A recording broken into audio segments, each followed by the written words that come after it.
إن الحمد لله نحمده ونستعينه ونستغفره ونؤمن به ونتوكل عليه ونعوذ بالله من شرور أنفسنا ومن سيئات أعمالنا من يهد الله فلا مضل له ومن يضلل فلا هادي له وأشهد أن لا إله إلا الله وأن محمدا عبده ورسوله الذي أرسله بالحق بشيرا ونذيرا وداعيا إلى الله بإذنه وسراجا منيرا أما بعد فقد قال الله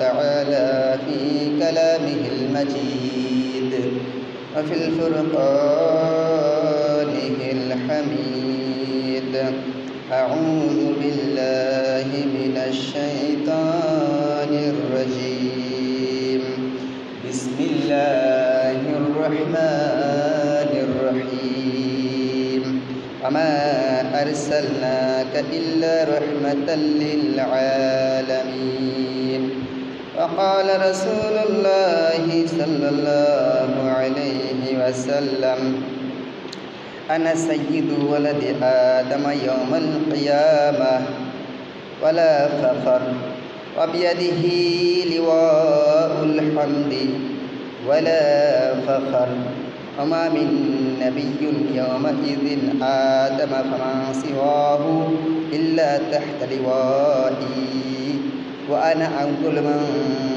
تشق عنه الأرض ولا فخر وقال الله تعالى في كلامه المجيد إن الله وملائكته يصلون على النبي يا أيها الذين آمنوا صلوا عليه وسلموا تسليما اللهم صل على سيدنا مولانا محمد وعلى آل سيدنا مولانا محمد اللهم صل على سيدنا مولانا محمد وعلى آل سيدنا مولانا محمد الحمد لله সমস্ত প্রশংসা আল্লাহ সুবহানাহু ওয়া তাআলার, যিনি আমাদেরকে দুনিয়ার সমস্ত বালা মুসিবত, সমস্ত রোগ শোক, সমস্ত কাজকর্ম থেকে ফারেক করে আল্লাহ সুবহানাহু ওয়া তাআলার মহান হুকুম জুমার নামাজ আদায় করার উদ্দেশ্যে এই পৃথিবীর সর্বশ্রেষ্ঠ জায়গা মসজিদ, এখানে আসার বসার সুযোগ করে দিয়েছেন। এজন্য আমরা শুকরিয়া আদায় করি আলহামদুলিল্লাহ। সম্মানিত হাজিরিন, আমি গত কয়েকদিন ধরে ঈমান বিষয়ে কথা বলতেছিলাম। আমি বলেছিলাম ঈমানের রুকন 6টা। এই প্রত্যেকটা রুকন আলাদা আলাদাভাবে আমাদের সকলের জ্ঞান অর্জন করা উচিত। তো 6টা রুকনের সম্পর্কে বলেছি। এরপরে আল্লাহ সুবহানাহু ওয়া তাআলা সম্পর্কে ঈমান, সে কথা বলেছি। এরপরে আল্লাহ রসুল সাল্লাল্লাহু আলাইহি ওয়াসাল্লামের উপরে ঈমান, সে কথা বলেছি। আল্লাহ রসুল সাল্লাল্লাহু আলাইহি ওয়াসাল্লামের উপরে ঈমান আনার অর্থ শুধু আল্লাহর রসুল যে নবী, যে কালেমায় শাহাদাত সাক্ষ্য দেওয়া, শুধু এটা নয়। আমি বললাম লা ইলাহা ইল্লাল্লাহু মুহাম্মাদুর রাসূলুল্লাহ, আমি শুধু মনে মনে বললাম, মুখে মুখে বললাম আল্লাহ ছাড়া কোনো মাবুদ নাই, আর মুহাম্মাদুর রাসূলুল্লাহ সাল্লাল্লাহু আলাইহি ওয়াসাল্লাম তার বান্দা ও রাসূল। শুধু মুখে মুখে বললাম, শুধু মুখে মুখে বলার নাম ঈমান না। আল্লাহ রসুলের উপরে ইমান আনার ক্যাটাগরি তিনটা। এক নম্বর ক্যাটাগরি, আল্লাহ রসুলকে রসুল হিসেবে স্বীকৃতি দিতে হবে, তাকে আল্লাহর বান্দা হিসেবে স্বীকৃতি দিতে হবে, তার উপরে আসমানি কিতাব নাজিল হয়েছেন এই বিষয়গুলো স্বীকৃতি দিতে হবে। দুই নম্বরের ক্যাটাগরি, তার মর্যাদা, মহাব্বত, ভালোবাসা আমার অন্তরের ভিতরে থাকতে হবে। তিন নম্বর ক্যাটাগরি, তিনি যে বিধিবিধান আমাদেরকে দিয়েছেন সেই সমস্ত বিধিবিধান মেনে নেওয়ার নাম। এই তিনটা ক্যাটাগরিতে একত্রিতভাবে বিশ্বাস করার নাম হচ্ছে রাসূলের প্রতি ঈমান। তো ঈমান ছয়টা রকম, ছয়টা রকমের একটা রকম আল্লাহ রসুলের উপরে ঈমান আনা।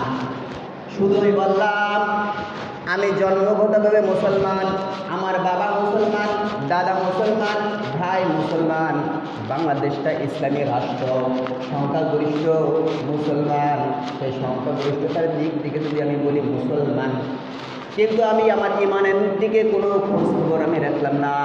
কী কাজ করলে আমার ইমান থাকলো, কী কী বিষয়ের উপরে আমার ইমান আনতে হবে সেই বিষয়ে কোনো খোঁজখবর আমি নিলাম না।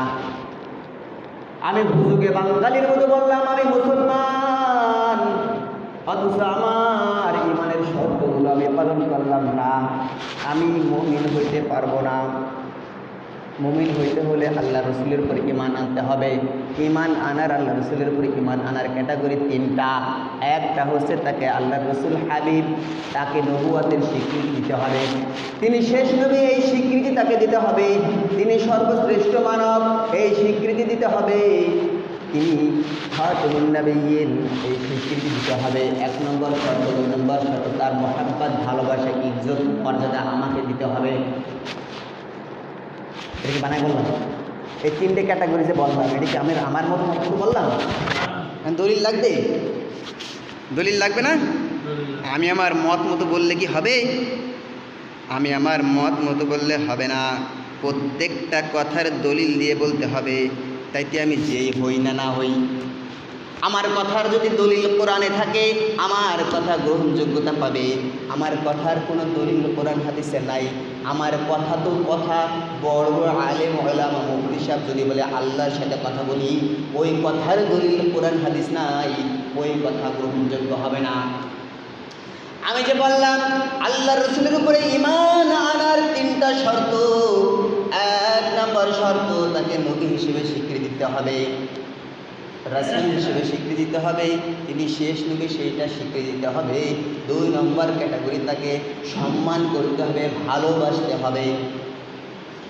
আল্লাহ সুবহানাহু ওয়া তাআলা আল্লাহর রাসূলের সম্পর্কে বলেন, আন-নাবিয়্যু আওলা বিল মুমিনিনা মিন আনফুসিহিম ওয়া আজওয়াজুহুম উম্মাহাতুহুম। আল্লাহ সুবহানাহু ওয়া তাআলা আল্লাহর রাসূল সম্পর্কে বলেন, মুমিনদের নিকট তাদের নিজের জীবনের চাইতেও বেশি ভালোবাসা, মুহাব্বত তাদের রাসূলের উপরে রাখতে হবে।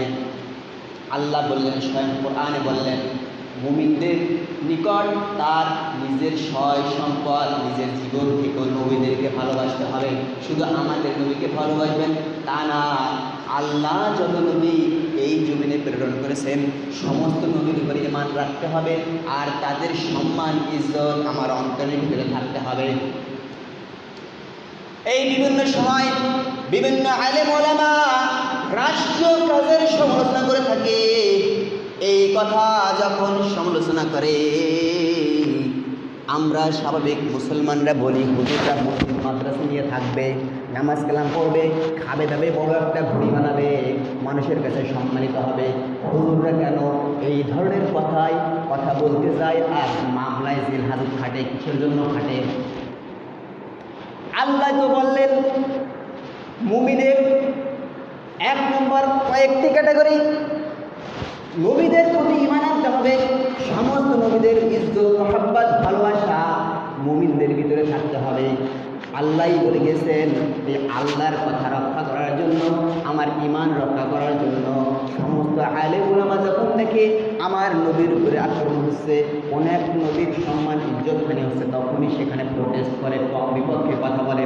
এই কথা বলতে গিয়া হাজার হাজার লক্ষ লক্ষ আলেম ফাঁসির কাষ্টে ঝুলেছে, হাজার হাজার লক্ষ লক্ষ আলেম জেল হাজতের ভিতরে ঢুকেছে। এখন তারা তো আল্লাহর সাথে কথা বলা মতো বলি, রাত জেগে জেগে তাহাজ্জুদের নামাজ পড়ে কোরআন তাফসীর বিভিন্ন হকের কথা বলে।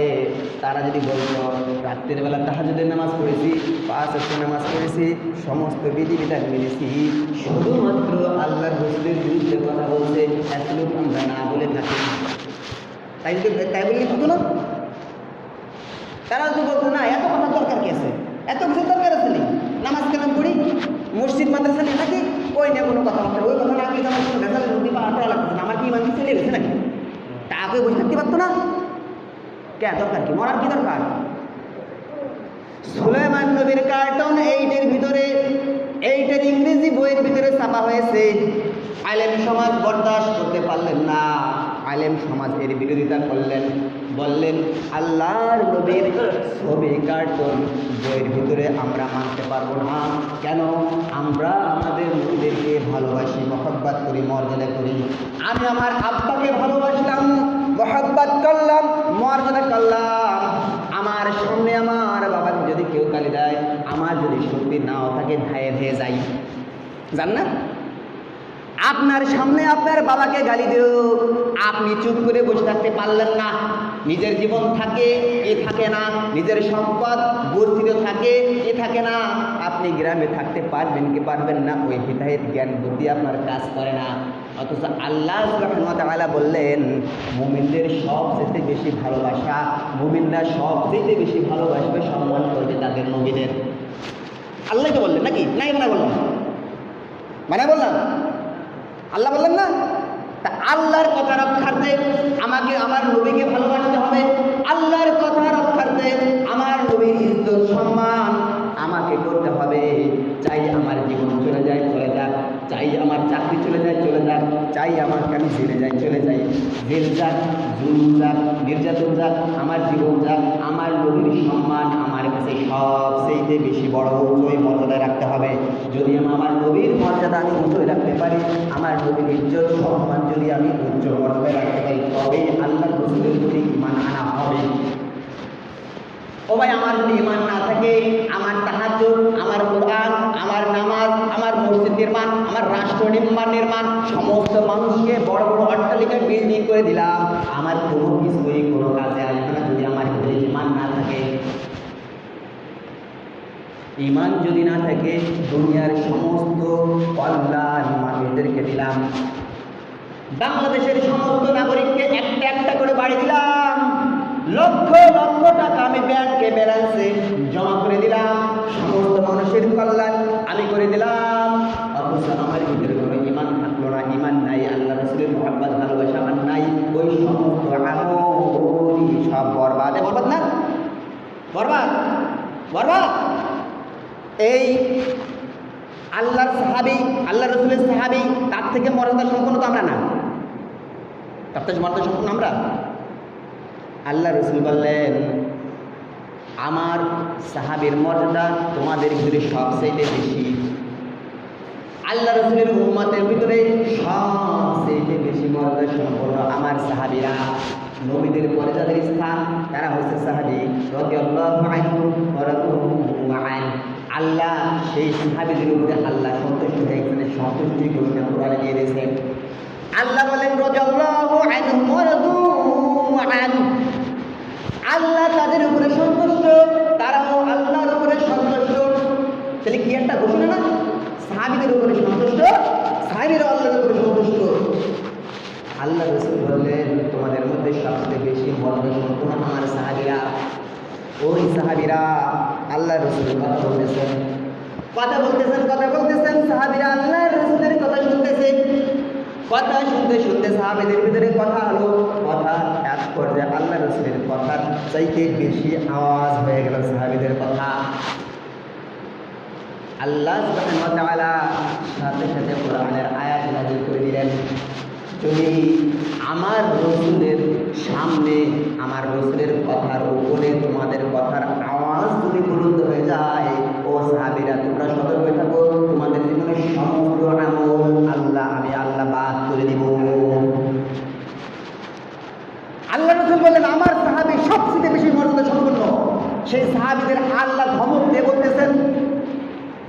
সাবধান থাকো।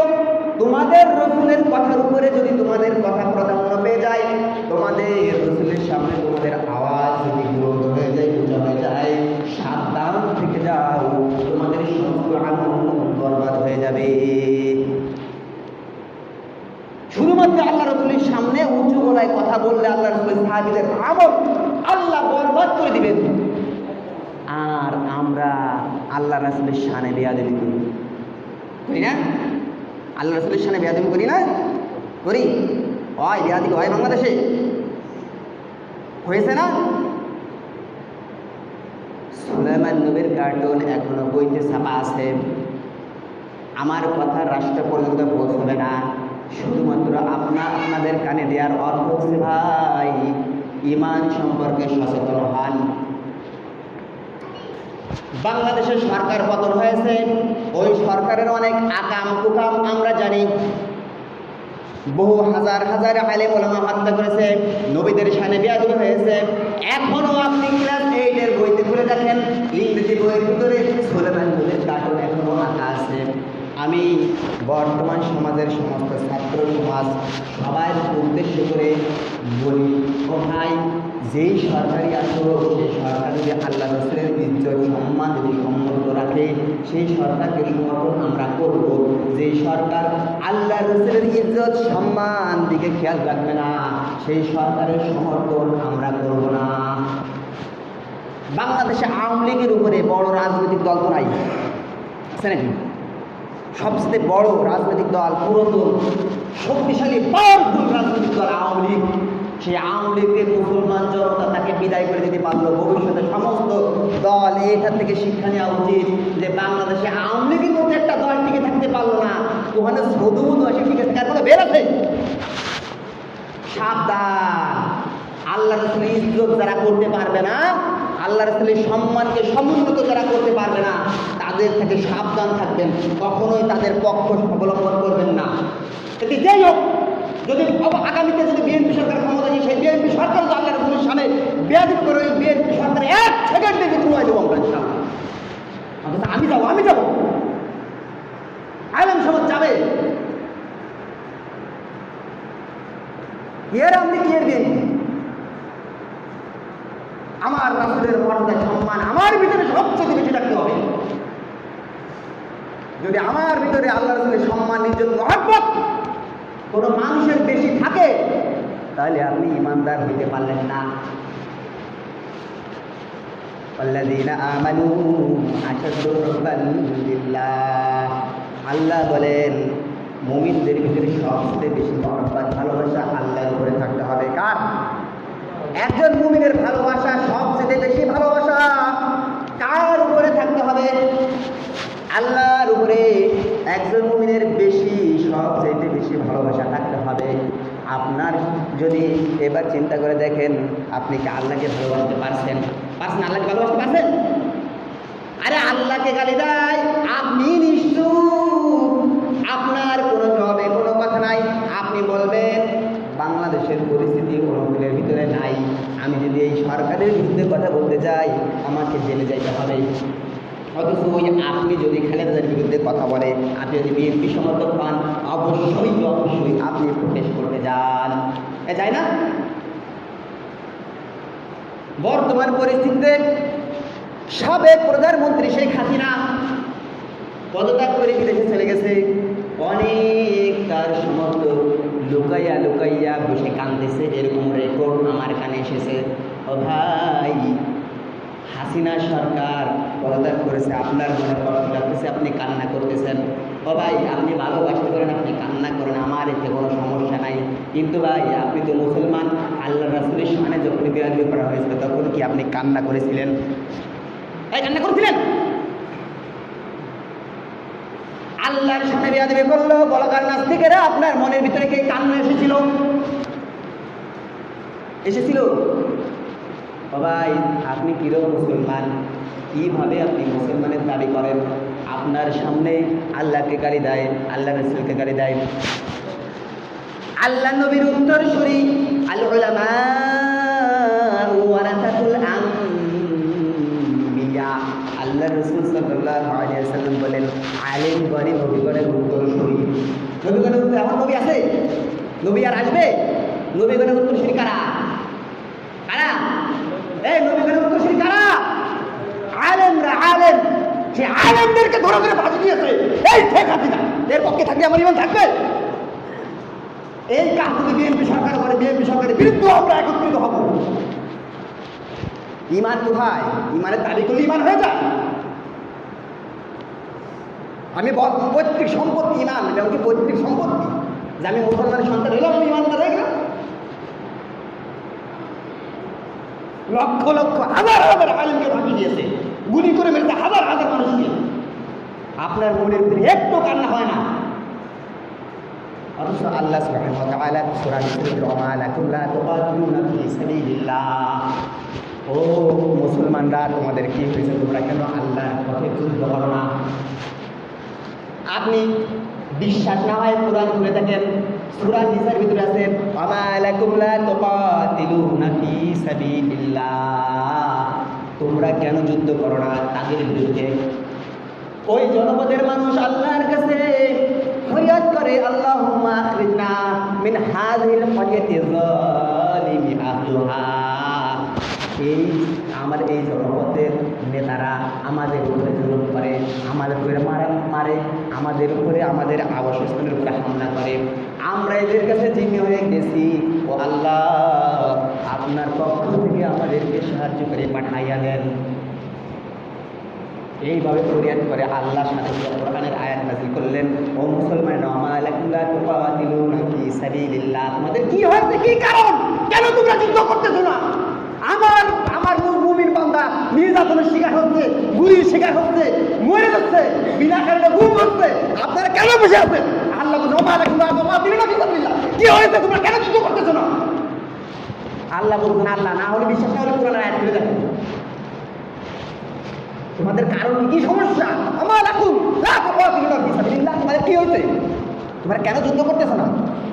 এবার ফতোয়া স্বামীর ফতোয়া, ফতোয়া স্বামীর ফতোয়া, কোনো একজন মুসলিম তার ইজ্জত যদি কোনো কাফের বেঈমান কোনো মানুষের হাতে জিম্মি হয়ে যায়, ওই একজন মুসলমান, ওই একজন নারীর সম্মান ইজ্জত রক্ষার জন্য দুনিয়ার সমস্ত আলেম উলামা, সমস্ত মুসলিম উম্মার জন্য জিহাদ করা ফরজ আইন হয়ে যায়। এই ফরজ আইন হয়, আমি কথা বানাই বলতেছি।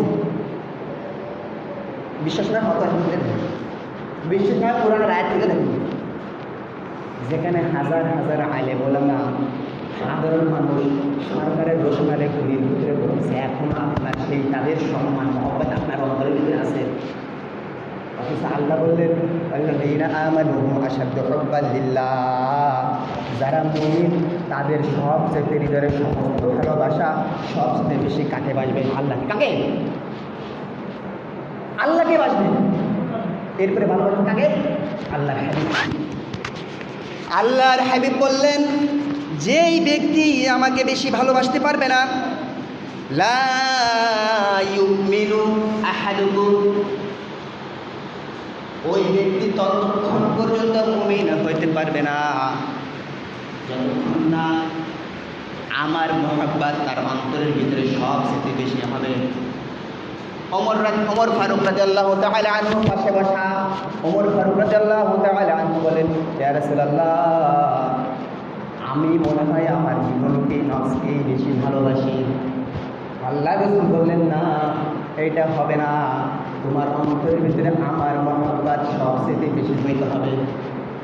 ওমর ফারুক রাদিয়াল্লাহু তাআলা আনহু বললেন, ইয়া রাসূলুল্লাহ, আমার অন্তরে আমি বুঝতে পারতেছি আমার জীবনের থেকে বেশি আপনাকে এখনো ভালোবাসতে পারিনি। আল্লাহ রাসূল বললেন, হবে না, তোমার জীবন থেকেও আমাকে বেশি ভালোবাসতে হবে। যদি তোমার জীবন থেকেও আমাকে বেশি ভালোবাসো তবেই তুমি মুমিন, তখনই তুমি মুমিন হবা। যতক্ষণ জীবনের সমস্ত মানুষ, সমস্ত সয় সম্পদ, দুনিয়ার সমস্ত নিজের জীবন থেকেও, নিজের ছেলে সন্তান, মানুষ, ভাই, বিরাদার, ধন সম্পদ, এমনকি নিজের জীবন থেকেও সবচেয়ে বেশি যখন আল্লাহ রাসূলকে ভালো না বাসতে পারবেন, ততক্ষণ ব্যক্তির প্রতি ইমান হতে পারবেন না। দলিল লাগবে? লাগবে দলিল? সমস্ত দলিল আমার কাছে আছে। মহব্বত আল্লাহ রাসূলের উপরে আছে, আল্লাহর উপরে আছে। মহব্বত করতে হবে আল্লাহকে, আল্লাহ রসুলকে। আল্লাহ রসুল, আমি কিন্তু ইমানের বিষয়ে কথা বলছি। আল্লাহ রসুলের ভালোবাসার ক্যাটাগরি তিনটা। একটা হচ্ছে আল্লাহ রসুলকে রসুলের স্বীকৃতি দিতে হবে, তাকে খাতামুন নবীয়্যিন মানতে হবে, তারপরে আল্লাহ রসুল আল্লাহ ওহী পাঠায় সেটা মানতে হবে। 2 নম্বর ক্যাটাগরি তার মর্যাদা, সম্মান, ভালোবাসা আপনার আমার অন্তরে থাকতে হবে। 3 নম্বর ক্যাটাগরি তিনি যে জীবন বিধান দিয়েছেন সেই জীবন বিধান আকণ্ঠ চিত্তে কোনো সন্দেহ ছাড়া মেনে নিতে হবে। এই 3টে ক্যাটাগরি একসাথে মানার নাম হচ্ছে রাসূলুল্লাহর ঈমান। হ্যাঁ, আপনি মানবেন না খালি লা ইলাহা ইল্লাল্লাহ, লা ইলাহা ইল্লাল্লাহ। আমার আব্বা মুসলমান, দাদা মুসলমান, সবাই মুসলমান, আমি লা ইলাহা ইল্লাল্লাহ কিন্তু আমি মুসলমান, 5 ওয়াক্ত ব্যাপারটা কি সবাই আমি মুসলমান। এ ভাই, আল্লাহ রসুল ঈমানের আছে ক্যাটাগরি 3টা, আপনি জানেন? এতদিন জানেন আল্লাহ রসুলের ঈমানের ক্যাটাগরি 3টা জানেন? এই কিটা কিটা জানেন? আপনি তো করেন, জানেন? কেউ জানেন না। 1 টাকা পেলে আপনি স্বার্থে কিসের দৌড় মারেন? আমার ঈমান থাকলো কি থাকলো না এই এখন চিন্তা নাই। কিটা পয়টা 500 টাকা দেবে, ওখানে যাই এমনি মন্দিরে 500 টাকা দিয়ে পারবো, সেই লোভে আপনি চলে যান বিভিন্ন সমাবেশ এই করতেন। অথচ আপনার ঈমান থাকলো কি থাকলো না এর বাঁচলে আর নাই। তবে ঈমানই যদি না থাকে আমল করে লাভ নেই। ঈমান নাই, আমল করে কোনো লাভ হবে।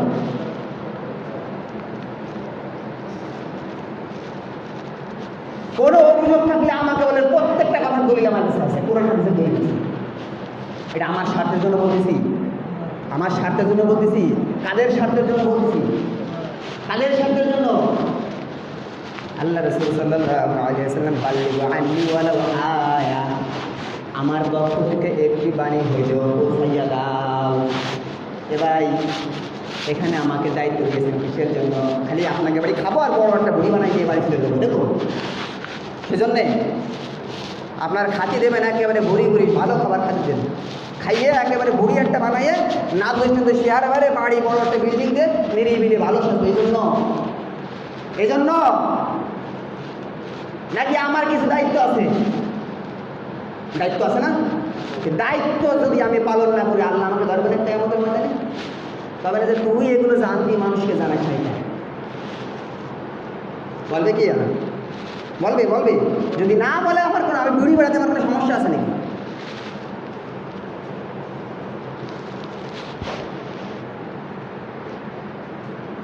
আমি খেয়াল করেছি, লক্ষ্য করেছি, আমাদের এই সমাজের মানুষ, আমরা তো দেখি, দেশ বিদেশ দেখছি, বলছি, অনেক আলেমার সাথে অনেক মসজিদের ইমাম সাহেবের সাথে কথা বলছি, আমাকে যত বেশি সম্মান, শ্রদ্ধা, ভালোবাসা আপনারা দেন, এইরকম সম্মান, শ্রদ্ধা, ভালোবাসা অধিকাংশ মসজিদের ইমাম সাহেবেরা পান না। অধিকাংশই পায় না, অধিকাংশ মধ্যে 90%। কিন্তু আমাকে আপনারা এত ভালোবাসেন, আমি যদি বর্ণনা করতে যাই একজনের কথা, আমি অবাক হয়ে যাবেন।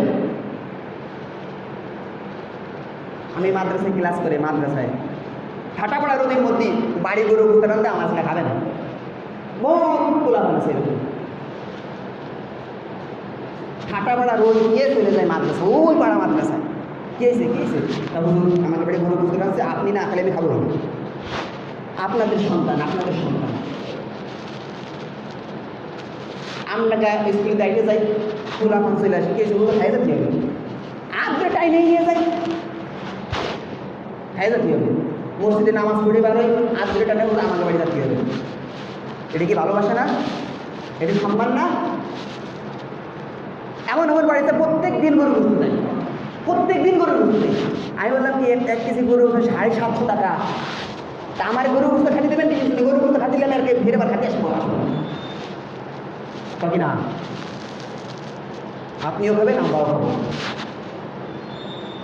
1/2 কেজি গরু বুঝতে রাইতে ধুয়ে দিয়েছে, কোন দিন রাঁধছে ধুয়ে দিয়েছে, কিসের লেগে? ওই যে হুজুর আসতে লেগে দেয়, সামনে ধরে দিয়েছে।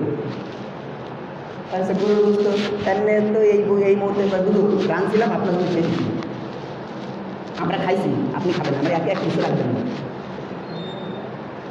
আমি বাপ বলতে বুঝি, প্রত্যেকটা মানুষের চোখ দেখে বুঝি যে উনি এতটুকুই আছে ওনার বাড়িতে, আর নাই, সমস্ত আমার কিছু ধরে দিচ্ছে। আমি বাপ বলতে বুঝে সেভাবে খানা খাই। এই যে এত ভালোবাসা, এখানে থাকে অনেক মানুষজন আছে, সবাই বলে হুজুর কোনো সমস্যা হলে আমাকে বলবেন, ডাকতে দেবেন। কোনো সময় কোনো আপনারা দেখেন কোনো সময় আমি একা থাকি না, প্রায় সময় আমি কোনো সময় আমি একা থাকি না। হঠাৎ করে একদিন আগের দিন আসরের নামাজ পড়ে, আসরের নামাজের আগে ঘুম থেকে উঠে বসে গেছি, কি রাজনের কাছে বলুন আপনার ঘড়িকালগুলো কই, আমি কি বলবো ঘুমের ওই আসনা বলে নাই। অধিকাংশ সময় দেখবেন আমার সাথে একজন লোক আছে, এগুলো কিন্তু ভালো লাগে। এখন যখন আমি হক কথা বলতে যাবো তখন বলে হুজুর একদিন রাজনীতি করে, রাজনীতি করবো, রাজনীতির কথা এগুলো কি রাজনীতির কথা?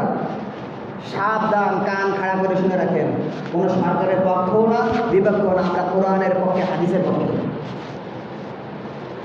কোরআনের পক্ষে হাদিসের পক্ষে। যারা কোরআনকে আলেম ওলামাকে ইজ্জত দেবে তাদের সমর্থন আমরা করতে পারি, কিন্তু আলেম ওলামার বিরুদ্ধে যারা অবস্থান নেবে তারা স্বর্ণের একটা বাড়ি বানাই দেবে, বাড়ি আমার দরকার নাই, আমি মরে গেলে বাড়ি দেখে আনবে, আমার একটা স্বর্ণের একটা বাড়ি অট্টালিকা বিল্ডিং করে দিলেন, ওই বিল্ডিংয়ের ভিতরে আমার ইমানটা দেখতে করে আমি মরে গেলাম, ওই বিল্ডিং আমার কী করবে? কোনো কাজে আসবে? মা বাপ ভাই বোন কেউ কোনো কাজে আসবে না, আমাদের ভিতরে সবাই আমাকে দেখে পড়াবে। এসব কথা কি না বলা আছে? সবাই সব কিছু বলছি না? ইয়াউমা ইয়াফিরুল মারউ মিন আখিহি ওয়া উম্মিহি ওয়া আবিহি ওয়া সাহিবাতিহি ওয়া বানিহি লিকুল্লি ইমরিইন মিনহুম ইয়াউমাইযিন শা'নুন ইউগনিহি ওজুহু ইয়াউমাইযিন মুসফিরা দাহিকাতুন মুস্তাবশিরা। কিয়ামতের ময়দানে আপনাকে দেখে ইয়াউমা ইয়াফিরুল মারউ মিন আখিহি, তার ভাই দেখে পালাবে, দেখতে দেখতে ভাই আছে সাথে সাথে তারা দেখে পলাবে, দেখবে তার আম্মা আসতেছে, আম্মাকে দেখে পালন করবে। আবিহি, তার পিতা তাকে দেখে পলাবে, তার পিতা থেকে সে পলাবে, সবাই থেকে পলাবে। যেখানে আমার মা, আমার ভাই, আমার কোনো আত্মীয় স্বজন আমাকে দেখে পলায়ন করলো, আমি কোন রাজনৈতিক নেতার নেতৃত্বে আমি আকাম গোকাম করতেছি, তারা কি আমার খোঁজ খবর রাখবে? যদি রাখে আমরাও যাবো, কোনো সমস্যা আছে? আমরাও যাবো, আলেম ওলামাও যাবে। কেন আলেম ওলামা জেল কাটবে? কথাগুলো বোঝার চেষ্টা করবেন। আল্লাহ আমাদের সকলকে কথাগুলো বোঝার এবং আমল করার তৌফিক দান করুন। সবাই বলেন আমিন। ঈমানের উপরে ঈমানকে যত্নশীল রাখার তৌফিক দান করুন। সবাই বলেন আমিন। যেসব কাজে ঈমানের ক্ষতিগ্রস্ত হয়, কোরআন হাদিস, প্রত্যেকটা কাজ কোরআন হাদিস যাচাই করতেন, প্রত্যেকটা পদক্ষেপ কোরআন হাদিস দিয়ে জাস্টিফাই করবেন। আমি যে কাজটা করতে চাই কোরআন হাদিস সম্মত নাকি হাদিস সম্মত না, জাস্টিফাই করতে হবে। আমার ঈমান সম্পর্কে যত্নশীল হতে হবে। ভাই ধন ধরো টাকা পয়সা কিছু কাজে আসবে না, আমি যে এখান থেকে নাম করে কোনো গ্যারান্টি আছে? মরে যেতে পারি না? মরে যদি যাই তা আমার সয় সম্পদ, টাকা পয়সা, বাড়ি গাড়ি কোনো কিছুর মূল্য আমার কাছে থাকলো, তাহলে আমার ঈমানটা যদি আমি নিয়ে যেতে পারি, আমি যদি ঈমান নিয়ে মরতে পারি, আমি বিনা হিসেবে জান্নাতে চলে যাবো। আর ঈমান হারা হয়ে যায়, সব দুনিয়ার মালিক হইলেও আমার কোনো কাজে আসবে না। আল্লাহ আমাদের সকলকে বোঝার তৌফিক দান করুক, ঈমান সম্পর্কে যত্নশীল হওয়ার তৌফিক দান করুক। সবাই বলেন আমিন। যারা সুন্নাত পড়ে নেই সেটা কবুল করুন।